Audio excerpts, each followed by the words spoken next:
Dos cosas van a pasar. El trabajo como lo conocemos actualmente va a cambiar drásticamente, principalmente en esos trabajos donde existían procesos manuales de análisis y de tratamiento de datos y de información, de construcción, de pensamiento, de búsqueda de informaciones, de investigaciones.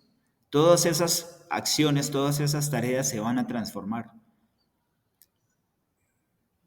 Y es muy importante conocer cómo la inteligencia artificial va a cambiar ese mercado laboral para poder luego definir cuál es el nuevo rol que vamos a jugar nosotros y cada uno de nosotros dentro de este cambio.